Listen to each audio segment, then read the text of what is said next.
Природата во шарпланинското подрачје нуди огромен потенцијал за нејзино одржливо користење. Дел од жителите знаат да го искористат во нивните мали семејни бизниси, но не како примарна дејност, затоа што од нив не може да се екзистира без поголема поддршка од државата.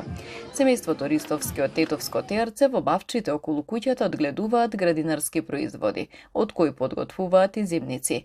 Велат целта е да се промовира она што е карактеристична дејност за подшарпланинските села, повеќе за традиционално пренесување на семејните вредности одошто за продажба за комерцијални цели. Би било прекрасно кога би можело оваа форма на организација да биде примарна дејност и да биде основен извор на екзистенција. За жал, условите не се дотолку поволни за да можеме да екзистираме исклучиво од ваков облик на функционирање и действување. Би рекла дека основно е поддршка за креирање на целокупната иницијатива, за почнување на бизнис подвигот. И кога велам поддршка, не мислам само на финансиска поддршка, туку мислам и на практична поддршка. И пчеларството може да биде една од водечките гранки, но мора сериозно да се пристапи кон решавање на проблемите со прекомерната употреба на пестициди и климатските промени, кои резултираат со намалување на популацијата на инсекти, а со тоа и приносите на мед. Тоа се причините поради кои не може секогаш да очекуваме бенефит, вели тетовецот Владимир Петровски, кој веќе 15-та година ја продолжува традицијата на пчеларење.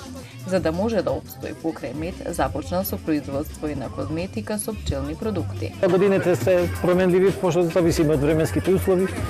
За жал, климатските промени си оправа своето.